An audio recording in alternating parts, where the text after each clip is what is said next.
In the last video, we learned that if you just leave water to itself, it auto-ionizes. So let me say I have two molecules of water. There's some probability, and it's an equilibrium, that one of the hydrogens on one of the waters bumps off and just joins the other one. So you could end up with a hydronium ion. It's an ion because it has an extra hydrogen. So I'll put a plus charge there. And obviously everything here is in an aqueous solution. I could write aqueous everywhere. AQ. Could write AQ. It's kind of obvious. Water is obviously in an aqueous solution. It's obviously dissolved in water. And then plus a hydroxide ion. This is the water molecule that lost its hydrogen atom or its proton, because we know that a hydrogen atom, or at least a hydrogen ion, if you get rid of its electron, all you have left is a proton. And that's also in an aqueous solution. And we learned that people really care. I mean, we learned about the equilibrium constant of this reaction. And we also learned that people really care about the concentration of this right here, of the hydronium. Or sometimes, and let me write this again, because this is actually what happens, and I went over this in the last video. But sometimes the same exact autoionization reaction will be written like this.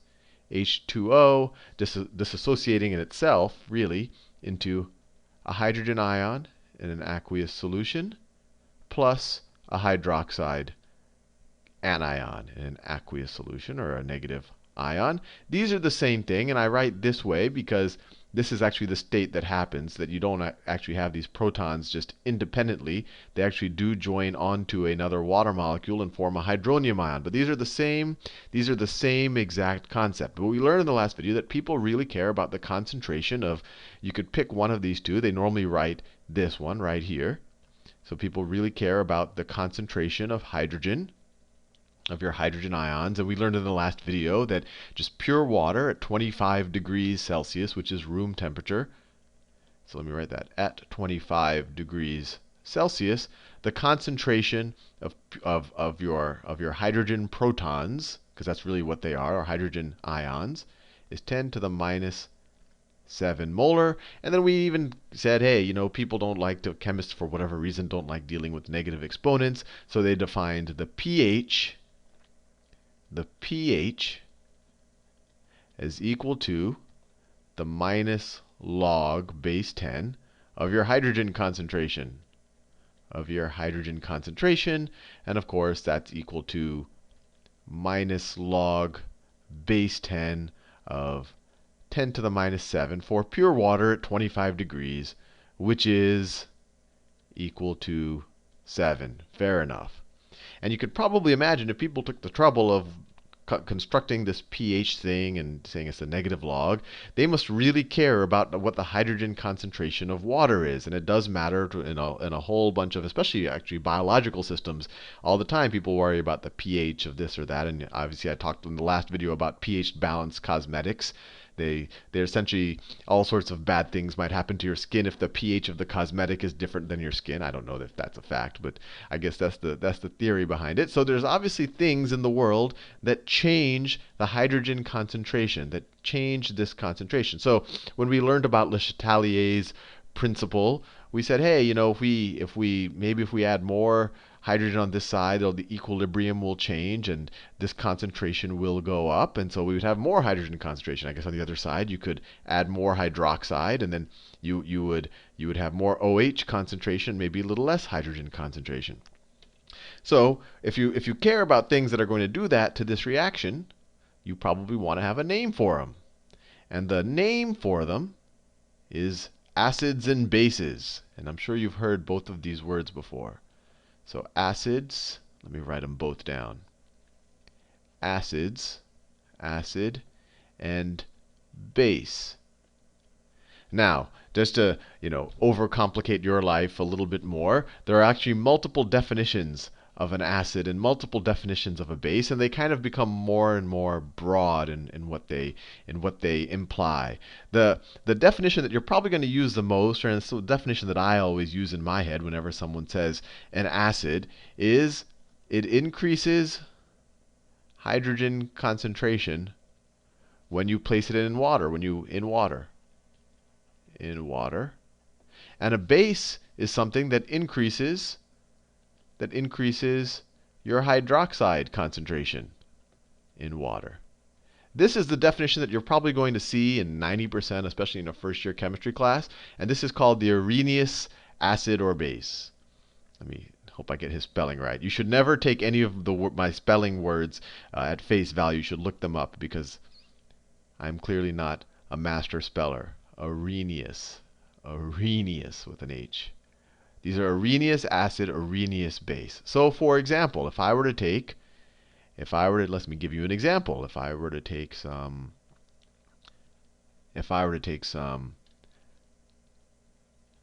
hydrochloric acid, that's actually what it's called, but you could say hydrogen chloride in an aqueous solution. It actually disassociates completely. This is not an equilibrium reaction. So let me put it in this nice, well, let me use a bolder color. This nice one-way arrow, which says, hey, this isn't one of these wishy-washy reactions that go in both directions. This is a strong acid. It completely disassociates in water into, let me put the hydrogen in a different color. It completely disassociates in water into a hydrogen ion in aqueous solution plus chloride, plus just a chloride negative ion in an aqueous solution, and they just float in there. So you could imagine if you place hydrogen chloride in water, you're going to increase its overall hydrogen concentration. And the same exact reaction could have been written like this, just to hit the point home. Hydrogen chloride in an aqueous solution. And then you could say plus H, let me do it in a different color, plus H2O. It's a one-way reaction. It's a one-way reaction, and then you end up with, and I think you understand, you have H. Obviously, not all three of them are H3O. That's too dark. H3O plus, it donated its hydrogen proton to this water molecule, and then you have plus the chloride anion in an aqueous solution. And these acids that completely dissociate, in future videos we're going to look at ones that are a little bit more wishy-washy, that don't completely dissociate. But these acids that completely dissociate are called strong acids. And strong isn't just a nice word that they use in chemistry. It literally means, when someone says a strong acid, something that completely dissociates into water. It's a one-way reaction. And all of the strong acids, I mean, you could probably even guess based on their chemical makeup, but hydrochloric acid is one of them. You also have, hydrogen bromide, another strong acid, hydrogen iodide. You have nitric acid. I think I showed you that in a previous. All of these, when you put them into water, this little H is going to pop off, join another water molecule, form hydronium, and then this molecule right here. In these cases, these are, well, in the case of chloride or iodide, these are halogens, but they're going to go and form negative ions, whatever's left over. Nitric acid, then you have sulfuric acid. You've probably heard of that, very strong acid. Sulfuric acid, and then perchloric acid. These are the strong acids. O4. And these are good to know because if you see them on a chemistry exam, you know that these are going to completely disassociate. And remember, we keep using this word acid. What does acid mean?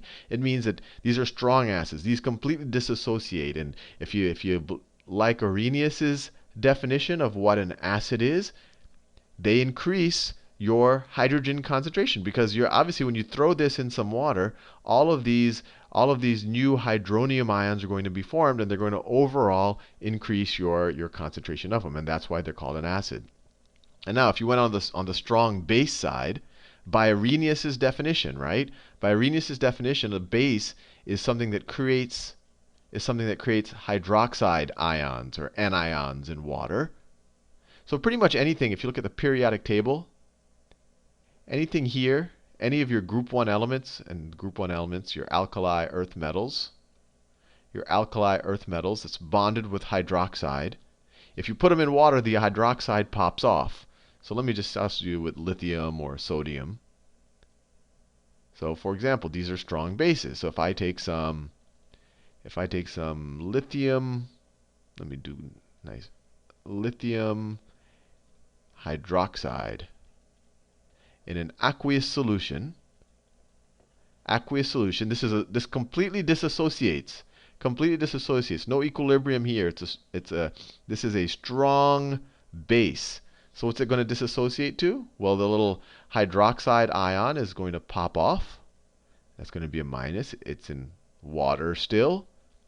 Plus a lithium ion right there.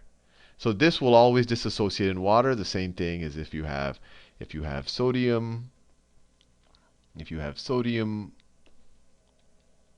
Sodium's going to do the same thing.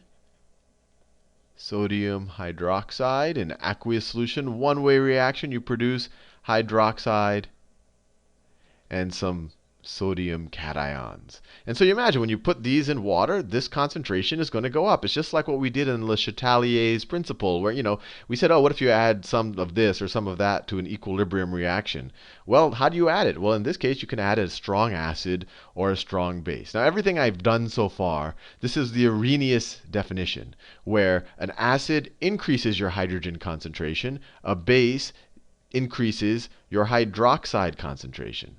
Now, that is what you're going to see 90% of the time, but there's a slightly broader definition out there, and that is and I don't know the correct, I always say just Bronsted, but if you don't have fancy fonts, it's spelled like this: Bronsted-Lowry acid or base, and I'll say, but if you have good fonts, there's usually this little cross in the O. So Bronsted. Well, Bronsted-Lowry acid. And all of these would also be Bronsted-Lowry acid.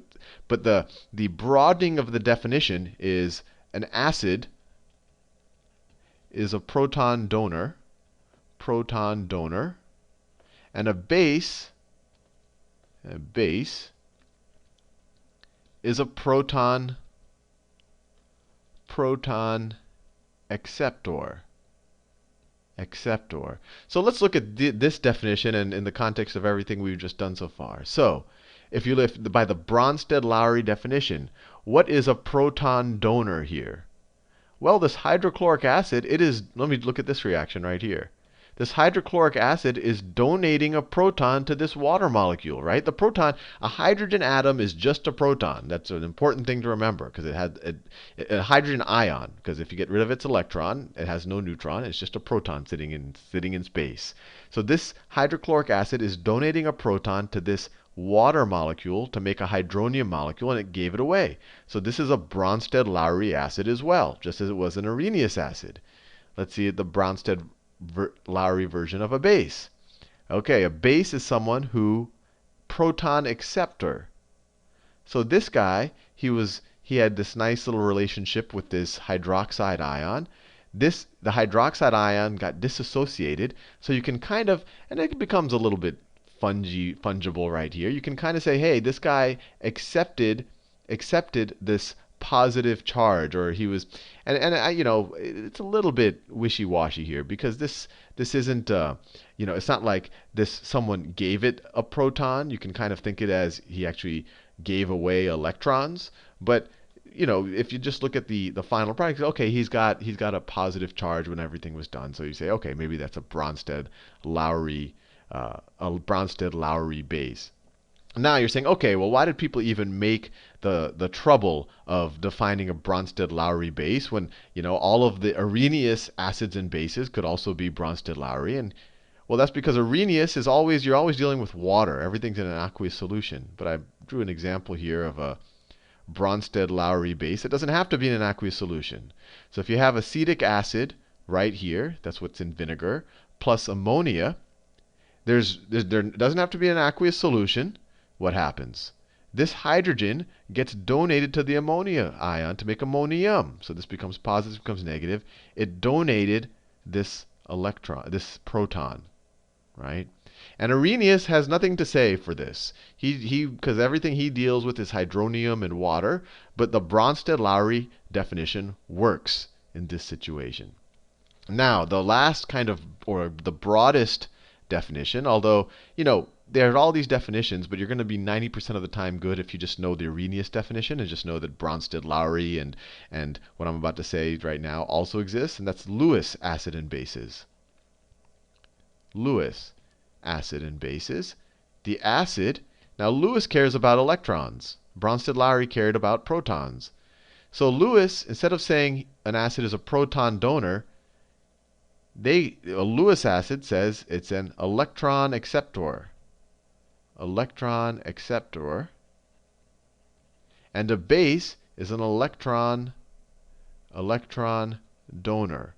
Now let's look at it in the context of everything we've done so far. So, if this is really an acid, it should be a electron acceptor. And the way you can kind of think of it is you had hydrochloric acid before. When this guy gave away this atom or this proton right there, he kind of kept his electron. So he was kind of an electron acceptor. It's a little bit gray area there. I mean, it's not like he took an electron from somebody else. But this would be considered still a Lewis acid. And if you think about a Lewis base is what? It's an electron donor, right? A Lewis base is an electron donor. So if you have it right here, Lewis base is an electron donor. This lithium hydroxide, when it goes into water, there's a couple of ways to think of it. You can say, hey, it's donating this OH, which has this negative charge, so it's an electron donor.